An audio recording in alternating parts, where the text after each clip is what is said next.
video based on the structure of eye and problems arises in eyes.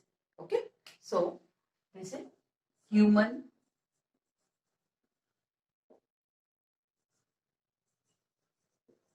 eye. This is the structure of human eye. Okay, आपको बाहर से तो छोटी सी आई दिखती है, बट ये एक बॉल होती है, बॉल जैसा स्ट्रक्चर है, इसका कुछ पार्ट बस हमें यहां से दिखता है. ये आप देख रहे हैं eyelid and this is eye lashes. Okay, ये आईलिड है हमारी, तो हमें सिर्फ इतना सा पार्ट विजिबल है सामने से, बट इसके पीछे आप देखिए पूरा स्ट्रक्चर है. ओके, सो फ्रंट पार्ट जो अपन देख पाते हैं आपका वो है कॉर्निया. सामने जो वो है वो कॉर्निया है. ठीक है, कॉर्निया के पास में एक एक्वस ह्यूमर होता है. यहाँ पर एक लिक्विड फिल रहता है जो कि आई के प्रेशर को मेंटेन रखता है और उसको प्रोटेक्ट भी करता है. ठीक है, जिसे कोई अचानक से कुछ धक्का लगे, धोखे से कुछ भी लग जाए, तो उसकी कोशिश ये होती है वो प्रेशर अंदर बना के रखता है, जिससे उस जर्क का, उस एक्सटर्नल प्रेशर का वो अपोज कर सके. ठीक है,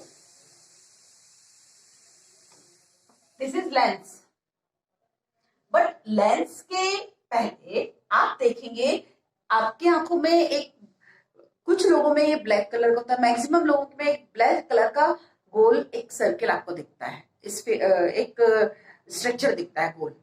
ठीक है, तो ये क्या है, आइरिस. कुछ लोगों में आपने देखा हुआ ब्लूइश होता है, किसी में ब्राउन होता है, मोस्टली ये ब्लैक होता है. ठीक है, तो ये पार्ट है आइरिस, जिसको अपन बोलते हैं ना गटा, आंख का गटा बोलते हैं.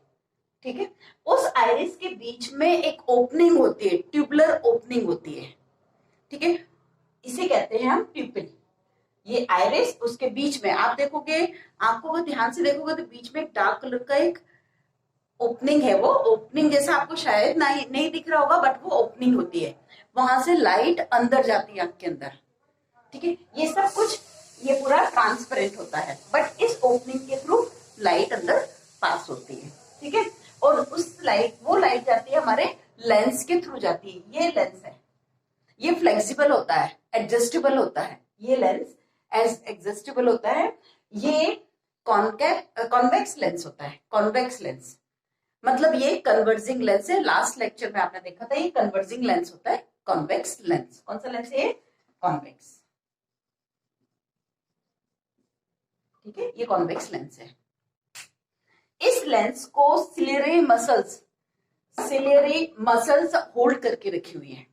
ठीक है, ये मसल्स हैं, मसल्स मतलब ये मूवमेंट इनका होता है. तो ये मसल्स के कॉन्ट्रेक्शन और इन मसल्स के रिलैक्सेशन के कारण इस लाइन का साइज बड़ा और छोटा होता रहता है. फिर से, सिलियरी मसल्स जब कॉन्ट्रैक्ट होती हैं, जब ये कॉन्ट्रैक्ट हुई तो ये लेंस का साइज इंक्रीज हो जाएगा, और जब ये रिलैक्स होती है, मतलब ये रिलैक्स हो रही है, फैल रही है, ये रिलैक्स हो रही है, तो लेंस का साइज क्या होगा, छोटा हो जाता है. मतलब लेंस का साइज एडजस्ट होता रहता है. तो लेंस के साइज के एडजस्टमेंट के थ्रू ये पूरा कर्वेचर जो है, कर्वेचर का साइज भी हमारा मीन्स उसके अंदर जो फोकस है या फोकल लेंथ है वो भी चेंज होगी. सिंपल सी बात है. आपने लास्ट लेक्चर में देखा था कि उसका जो सेंटर ऑफ कर्वेचर से ऑप्टिकल सेंटर के बीच की डिस्टेंस का हाफ हमने फोकल लेंथ कहा था.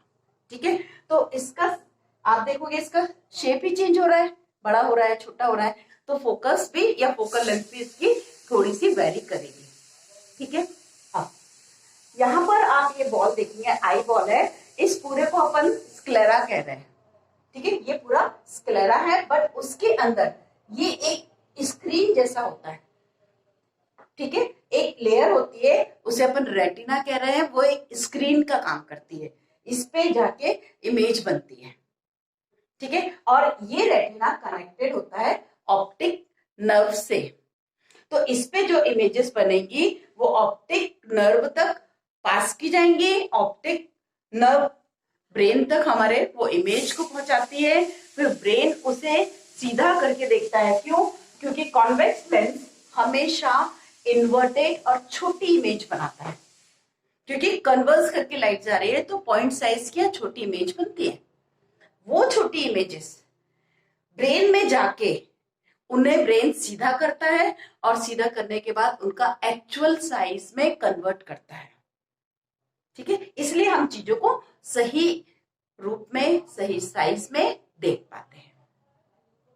ठीक है, ये ऑप्टिक नर्व्स जहां पर आके रेटिना से मिल रही हैं, यहां कहीं वो मिल रही हैं, तो ये जो पॉइंट है उसे हम ब्लाइंड स्पॉट कहते हैं। इसे हम ब्लाइंड स्पॉट कहते हैं। ठीक है, अभी आगे डिटेल में बताएंगे ब्लाइंड स्पॉट क्या होता है।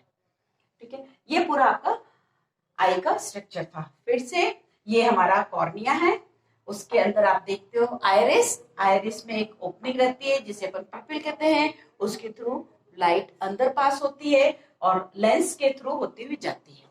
मान लीजिए ये रेज यहां से जा रही है, ये रेज यहां से जा रही है, जाने के बाद वो क्या होती है, कन्वर्ज होती है रेटिना पे, और कन्वर्ज होती है तो यहाँ पर इमेज बनती है, यहाँ इमेज बनती है, ये कन्वर्ज होती है और इमेज बनती है। मैं रे का डायग्राम अलग से आपको डिटेल में बता दूंगी, है ना। तो ये लाइट रेज जो है वो कन्वर्ज होके जा रही है वहां पर, और इस रेटिना पे उनकी इमेज बन रही है। तो जो नॉर्मल आई होती है उसमें यहीं पर जाके इमेज फॉर्म होती है। ठीक है, और इसमें मतलब हमारे पास जो कॉर्निया है या जो अपना ये जो लेंस है, ठीक है, ये मेन सेंसिटिव पार्ट है। इसे प्रोटेक्ट करने के लिए अपन देखते ना, जरा सा कुछ किया तो अपने आप पलक अपनी बंद हो जाती है।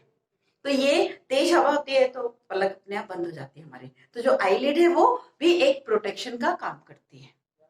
क्लियर है, तो ये आपका आई का स्ट्रक्चर है। इस पूरे पार्ट में भी एक लिक्विड भरा रहता है जिसे हम विट्रस ह्यूमर कहते हैं। ठीक है, वहां पर जो लिक्विड भरा हुआ है वो भी इसके शेप को मेंटेन रखता है और चोट से लगने से ये बचाता है।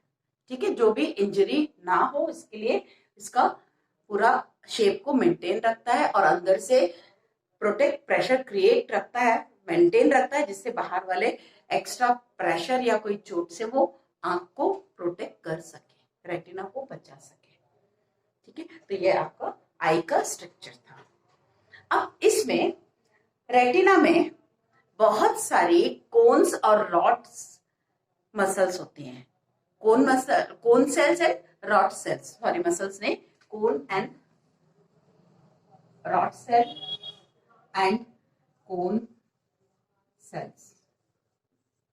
ये rod cell and cone cells ये ऑप्टिकल सेंसिटिव हैं, ये बहुत ज्यादा सेंसिटिव सेल्स होती हैं। रॉड सेल का फंक्शन क्या है, ये लाइट की इंटेंसिटी को, लाइट की ब्राइटनेस को, लाइट की डिमनेस को, इसको सेंस करती है या उसको ऑब्जर्व करती है। इन्हें हम सेंसरी, ऑप्टिकल सेंसरी सेल्स भी कहते हैं। ठीक है, या फोटो रिसेप्टर्स भी कहते हैं। इसे क्या कहेंगे हम, इन्हें photo receptor, photo receptor. Photo receptor means, photo means यहाँ पर पिक से मतलब नहीं है, फोटो मीन्स लाइट से। ठीक है, तो ये फोटो रिसेप्टर्स भी होती हैं। तो जो रॉड सेल्स होती हैं वो लाइट की इंटेंसिटी को कैच करती हैं या सेंस करती हैं, और जो कोन सेल्स होती हैं वो कलर को सेंस करती हैं, मतलब वो कलर को देखती है, कलर को पहचानती हैं। तो यहां पर जो इमेज बन रही है उसका कलर पहचानने का काम कौन करेगा, cone cells and rod cells are here to detect the intensity of light. यदि आप बहुत डिम लाइट में कोई चीज देखोगे, रूम में आप पूरा डार्क कर लीजिए, छोटी सी बल्ब को ऑन करके रखिए, नाइट बल्ब को या किसी बल्ब को, तो आप देखेंगे कि आप उस समय चीजों की एक शेप वगैरह तो देख पा रहे हो, है ना, बट उसका कलर, आप एक्चुअल कलर आप उसका डिटेक्ट नहीं कर पाओगे, क्योंकि आपने वहां पर रॉड सेल के लिए आपने लाइट कम प्रोवाइड की है, तो ब्राइटनेस तो नहीं देख पा रहा है, और उस ब्राइटनेस के कारण नहीं देख पाने, अंधेरा होने के कारण कोन सेल्स प्रॉपरली वर्क नहीं कर पा रही है, तो अभी वो कलर को नहीं डिटेक्ट कर पा रही है। ठीक है, आपने देखा होगा ऑल, जो एक बर्ड होता है ना, उल्लू, उल्लू पक्षी जो होता है वो रात में ही देख पाता है। क्यों, क्योंकि उसके पास रॉड सेल्स अपन से कहीं गुना ज्यादा होती हैं। हमारी आई एक ह्यूमन आई में जो कोन सेल्स होती हैं वो 7 मिलियंस होती हैं, नियर अबाउट 7 मिलियंस होती हैं, और ये 130 मिलियंस होती है रॉड सेल्स।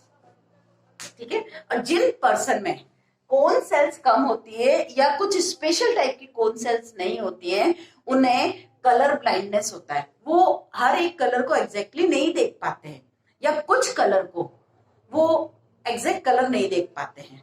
तो वो कोन सेल की कमी के कारण या मिसिंग, कुछ टाइप की पर्टिकुलर कलर को सेंस करने वाली कोन सेल्स की मिसिंग वहां होती है। ठीक है, आपने देखा होगा कुछ लोगों को रात में नहीं दिखता है, तो उनको क्या होता है, नाइट ब्लाइंडनेस होती है। ठीक है, क्योंकि उनके पास रॉड सेल्स कम होती हैं। तो आउल के पास रॉड सेल्स कई गुना ज्यादा होती है ह्यूमन से, इसलिए वो रात में देख पाता है। ठीक है, तो बाकी जो बर्ड्स होते हैं उनके कंपैरिजन में आउल में बहुत ज्यादा है, तभी तो बाकी पक्षी जो रहते हैं वो नाइट में नहीं देख पाते हैं। ठीक है, तो ये रॉड सेल और कोन सेल या फोटो रिसेप्टर्स की वजह से विजन का इंपैक्ट आता है। क्लियर हुआ इतना? ठीक है, अब आपने देखा होगा कि यहां से जो कॉन्वेक्स लेंस है उसके थ्रू इमेज पॉइंट में बन रही थी, और ब्रेन में जाके उसको सीधा किया जा रहा था, क्योंकि ये इन्वर्टेड बन रही थी तो उसे सीधा करते हैं, और उसके बाद उसका एक्चुअल साइज, कलर सब कुछ हमें दिखता है। तो हमारा ब्रेन उस चीज को सेंस कर लेता है, उसको समझ लेता है कि हाँ ये चीज है इस कलर की और इसका साइज ऐसा है और ये ऐसी दिख रही है। ठीक है, तो हम कुछ भी चीज देख रहे हैं तो आई के थ्रू तो देख रहे हैं, तो आई के थ्रू हमारे ब्रेन तक पहुंच रहा है।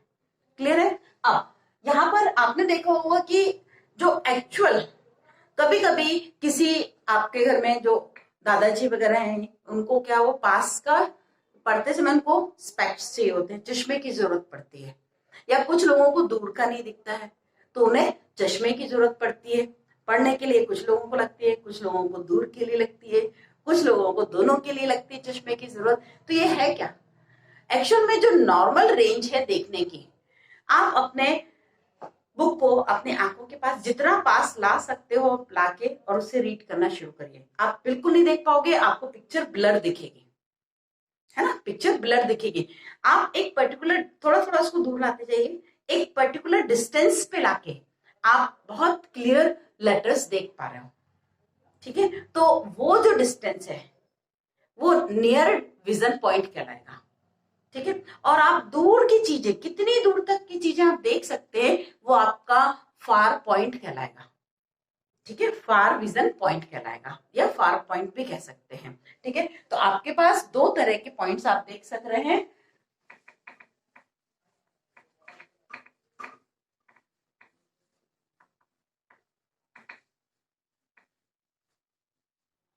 दो तरह के आप पॉइंट देख सकते हैं।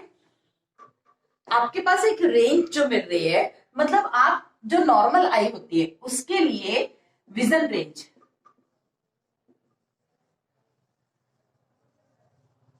25 सेंटीमीटर से इंफिनिटी, ये इंफिनिटी का साइन है।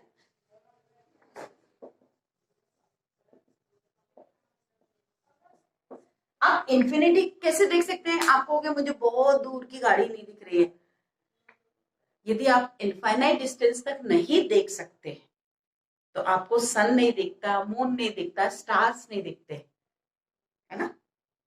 आपने ऊपर एरोप्लेन जा रहा था, आपने देखा था, सन आप देख रहे हो, तो ये क्या है, सन स्टार्स हमारे से बहुत अरबों मील दूर है, कई किलोमीटर दूर है, आप तो देख पा रहे हो उसे, है ना, स्काई देख पा रहे हो आप। तो मतलब ये कि आपकी विजन इंफिनिटी तक जा सकती है, नॉर्मल आई की अपन बात कर रहे हैं।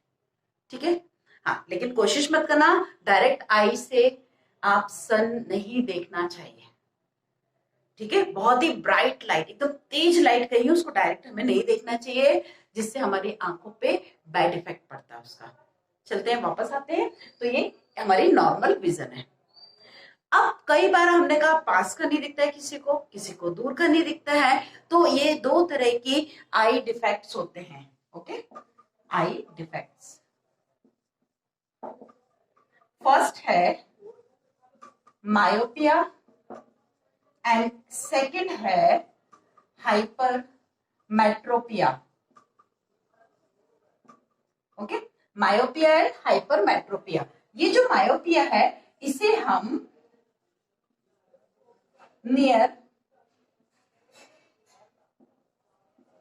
साइटेडनेस भी कहते हैं, ठीक है, और इसे हम फार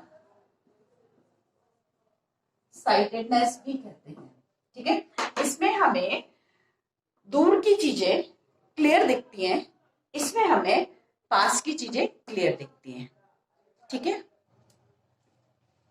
नियर साइटेडनेस मतलब पास की चीज तो आपको अच्छी दिख रही है लेकिन दूर की चीजें नहीं दिखेंगी। ऐसा क्यों होता है? आपने देखा था, चलिए ये दो टाइप है, अब अपन फर्स्ट इसे डिस्कस करते हैं, ठीक है, मायोपिया को। तो इसमें क्या हो रहा है, आपका ये जो आंख का लेंस है ना, हमारे पास यहाँ पर ये रेटिना है, ये रेटिना है, ठीक है। यहाँ से दूर से जो चीजें आ रही हैं, दूर से जो रेज आ रही हैं वो पैरेलल आ रही हैं, ठीक है, और इन्हें नॉर्मल आई में रेटिना पे फोकस इसका मतलब इनको कन्वर्ज होके रेटिना के ऊपर अपना एक इमेज बनाना चाहिए था, लेकिन हो क्या रहा है, ये इमेज पहले ही बना दे रही है, ये लाइट रे जाके यहाँ पर कन्वर्ज हो रही है, तो रेटिना पे ना जाके उसके पहले ही उसकी इमेज बन रही है, इसलिए हमें वो ब्लर दिख रही है, ठीक है, इसलिए हमें वो ब्लर दिख रही है। तो अब इसकी रेमेडी क्या है, इसका सोल्यूशन क्या है? जब भी कभी मायोपिया होता है तो वहां पर हम कॉन्केव लेंस का यूज करते हैं। कॉन्केव लेंस मतलब हम अपने चश्मे में जो लेंसेज लगाएंगे वो कॉन्केव लेंस लगा देंगे, ठीक है, ये कॉन्केव लेंस लगाया, होगा क्या, ये रे जो आ रही है, ठीक है, ये रे यहां से आपको पता है ये डाइवर्स करती है, ये रे ऐसी हो जाएगी, उसको दूर कर दिया जाएगा, फैला दिया जाएगा। अब उसके बाद जब ये कभी भी जाके मर्ज होंगी तो ये यहां जाके मर्ज होंगी। तो मायोपिया में हम कॉन्केव लेंस का यूज करते हैं चश्मे में, जिससे इमेज एक्चुअल पोजीशन पे बने, ठीक है। इससे उल्टा जब हम हाइपर मेट्रोपिया या फार साइटेडनेस की बात कर रहे हैं, सेकेंड है हाइपर मेट्रोपिया, है ना, या फार साइटेडनेस की बात कर रहे हैं। इसका मतलब है दूर की चीज तो अच्छी दिख रही है, क्लियर दिख रही है, लेकिन पास की चीज ब्लर दिख रही है। तो इसके लिए क्या करेंगे, इसमें एक्चुअल में होता क्या है ये देखते क्यों ऐसा हो रहा है। ये हमारा रेटिना है, ठीक है, इस वाले में आपने देखा जो पास की चीज है, मतलब पास की चीज जो जा रही है वो ये रे जा रही है, ठीक है। इसके बाद ये रेस कन्वर्ज हो रही है यहां पर जाके कन्वर्ज हो रही है रेटिना के और आगे, ठीक है, तो वो चीजें नहीं दिख रही हैं। तो इसके लिए हमें क्या करना है, सिंपल सी बात है, इसके लिए हमें कॉन्वेक्स लेंस का यूज करना पड़ेगा, ठीक है। ये कॉन्वेक्स लेंस कैसे यूज करेंगे आप देखिए, आपने अब आप यहां पर एक कॉन्वेक्स लेंस का यूज करेंगे, ये आपने कॉन्वेक्स लेंस यूज किया है, ठीक है, चश्मे में कॉन्वेक्स लेंस यूज किया है। होता क्या है, अब ये रेज इस पे जा रही है और उसके बाद ये रेज यहां आने के बाद ये रेज ऐसे जाएंगी और फिर वो यहां आके मर्ज होंगे, ठीक है, मतलब ऐसा अपीयर होगा कि ये रेज यहां से आ रही है, ठीक है। तो इस तरह से ये रेटिना पे एग्जैक्ट इंप्रेशन उसका बनेगा या इमेज बनेगी, ठीक, क्लियर है। तो जब भी कभी फार साइटेडनेस है मतलब हाइपर मेट्रोपिया है, मींस पास की चीज नहीं दिख रही है, तो आपको कौन सा लेंस यूज करेंगे चश्मे में, कॉन्वेक्स लेंस, और जब मायोपिया होगा तो कॉन्केव लेंस हम यूज करते हैं। इतना क्लियर हुआ? नेक्स्ट, अब हमें पढ़ना है ब्लाइंड स्पॉट क्या है। नेक्स्ट है ब्लाइंड स्पॉट।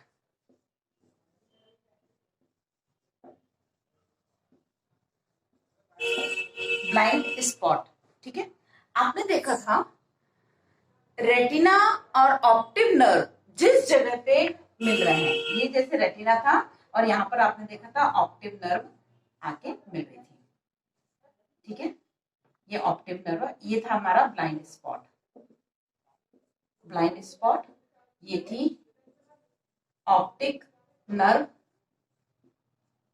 और ये था रेटिना।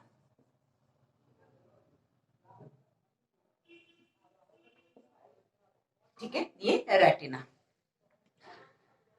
ये ब्लाइंड स्पॉट था। ब्लाइंड स्पॉट मतलब वहां पर इमेज नहीं बनती है।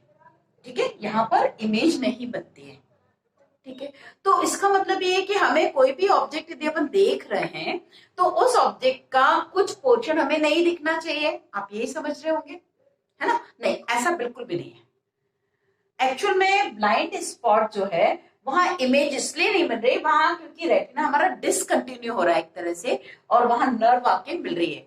तो वहां सेंसरी सेल या नर्व सेल्स होती हैं जो कि मैसेज को या इम्पल्स को या इलेक्ट्रिक जो मैसेज होता है उसे आगे तक पास करती है ब्रेन तक। तो ब्लाइंड स्पॉट इसे कहते हैं। इसमें कोई भी इमेज नहीं बनती है, इतना आप बिल्कुल ध्यान रखेंगे, इसलिए से ब्लाइंड स्पॉट कह रहे हैं। अब एक हमारी आंख में आप इतना बिल्कुल सोच लीजिए कि कोई भी एक इमेज जो बनती है, ठीक है, वो 1 सेकेंड के 1/16 पार्ट या उतने ड्यूरेशन तक रहती है।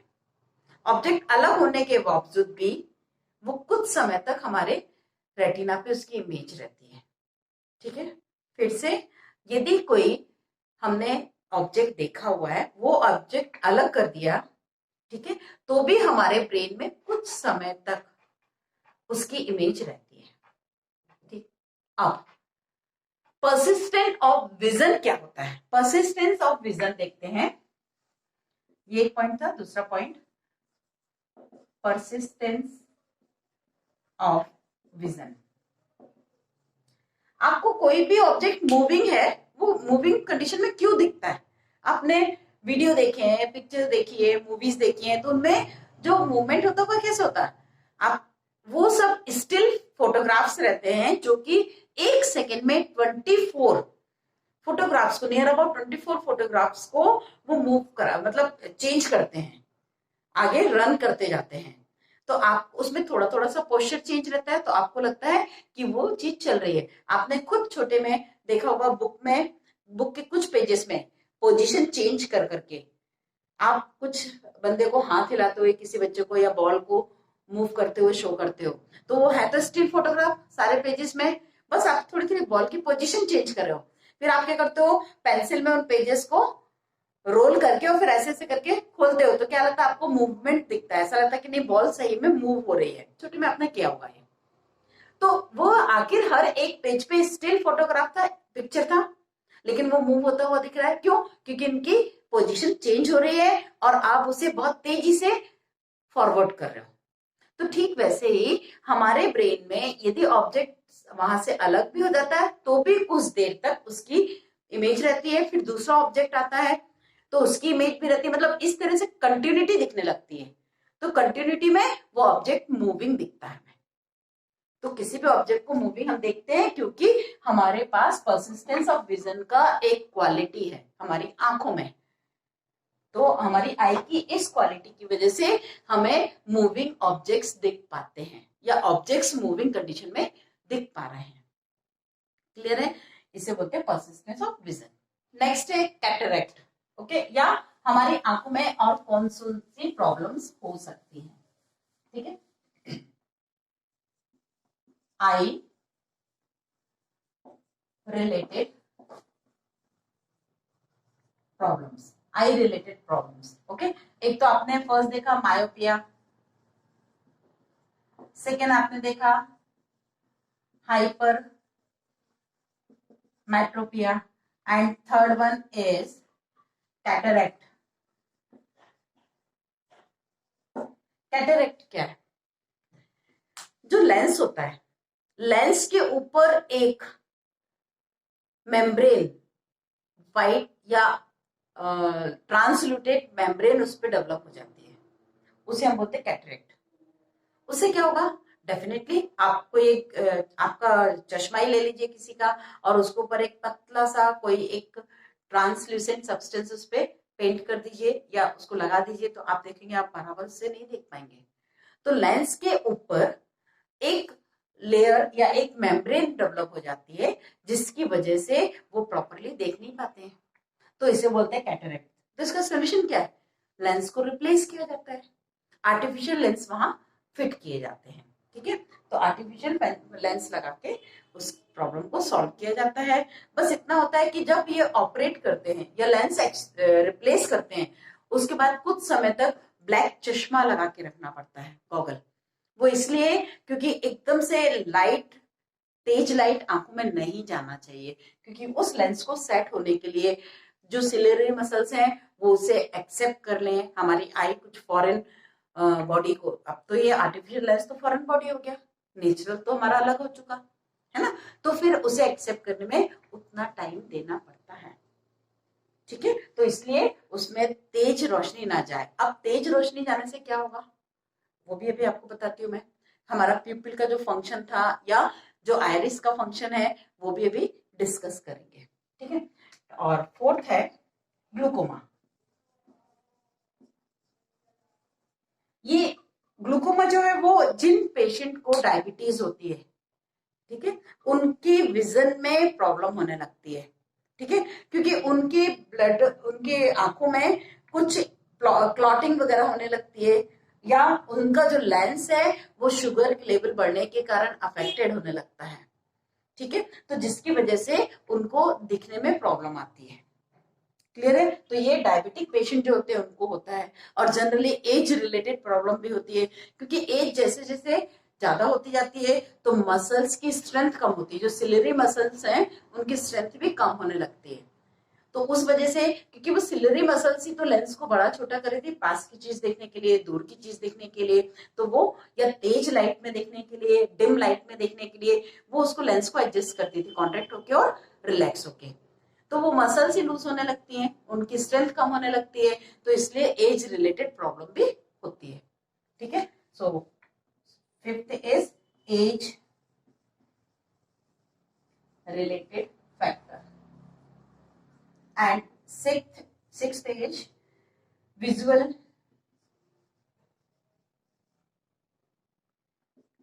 impairment। मीन्स जो विजुअली एम्पायरमेंट का मतलब है जो जिनकी बहुत कम उनको आंखों में दिखता है या बिल्कुल भी नहीं दिखता है, ब्लाइंड होते हैं।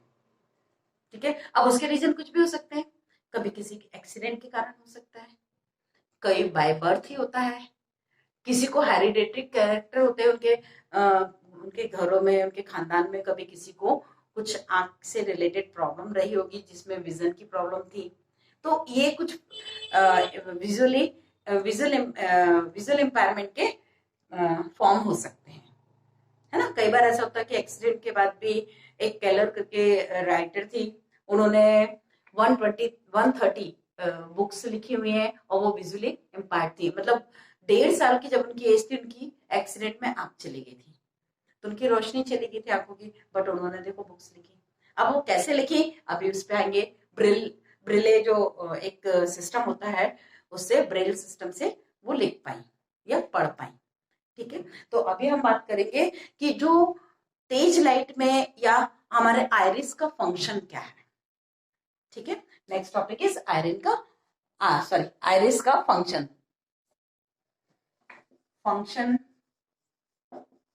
Of iris.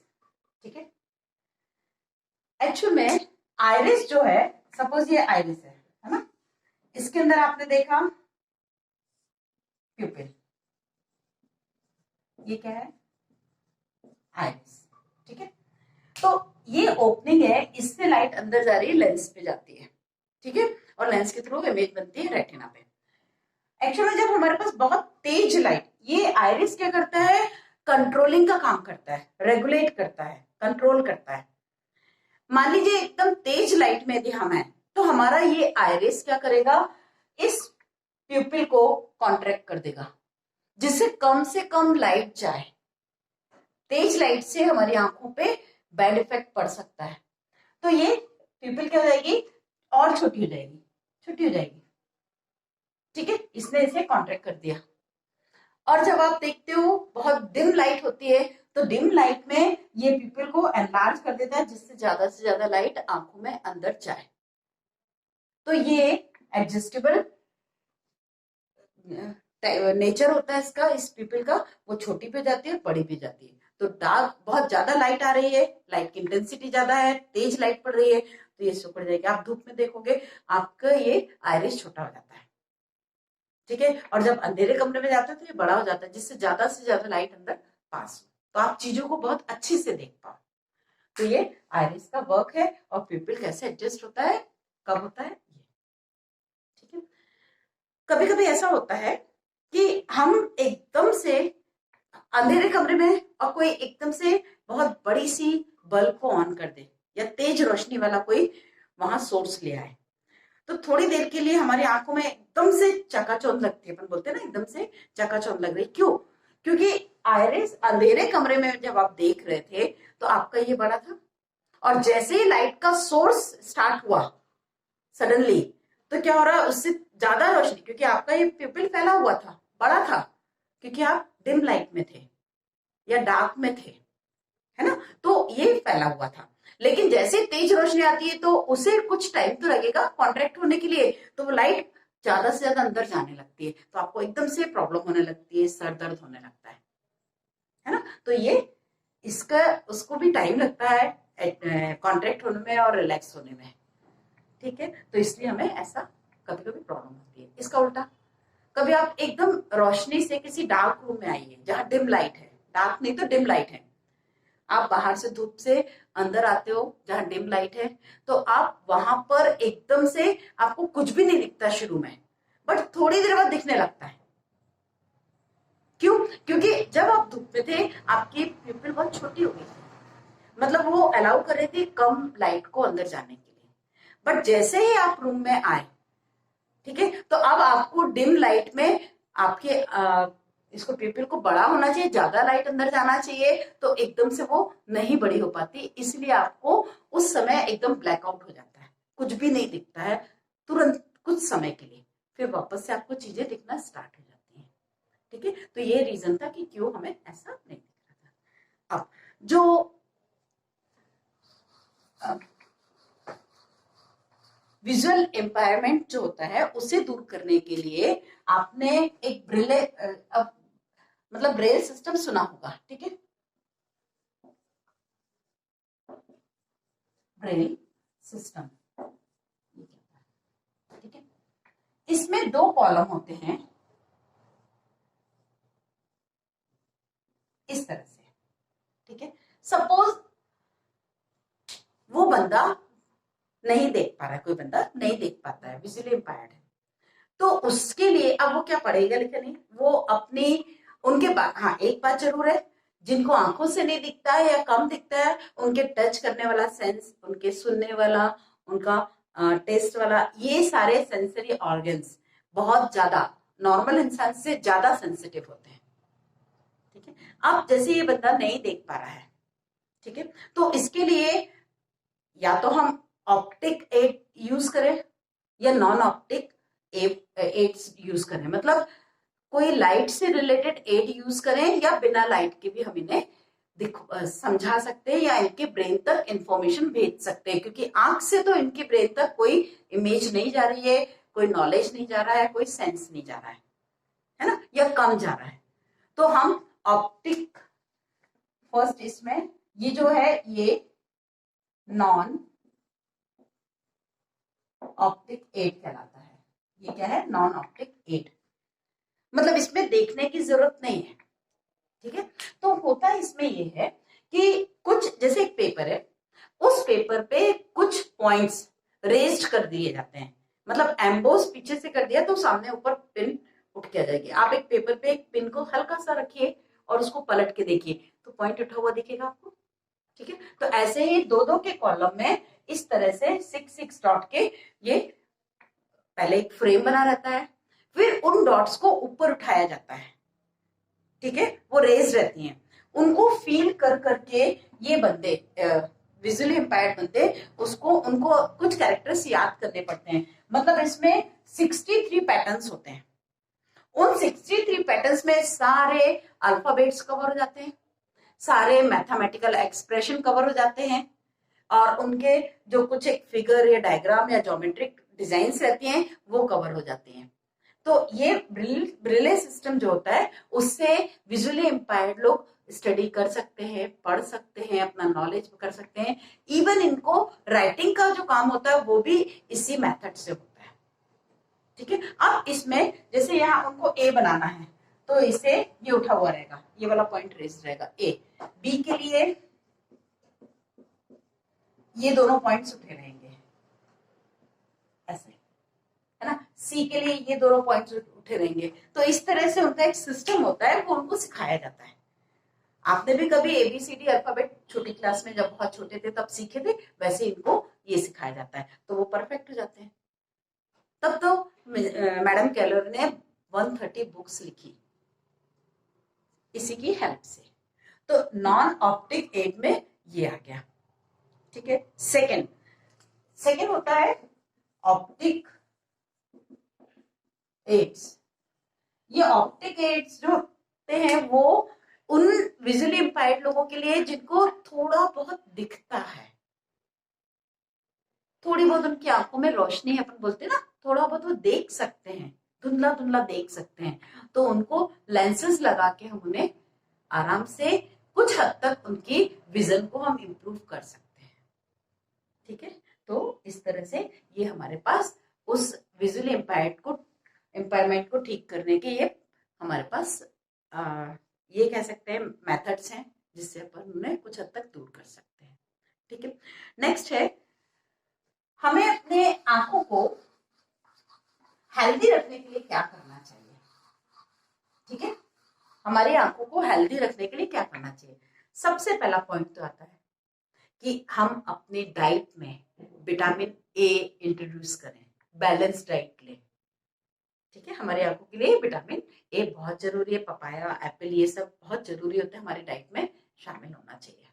ठीक है, सेकेंड, हम बहुत तेज लाइट में ना अपनी आंखों को डायरेक्टली, जहां से कोई भी एक लाइट का सोर्स यदि बहुत ज्यादा इंटेंसिटी रख रहा है, बहुत ब्राइटनेस है, उसे डायरेक्ट ना देखें।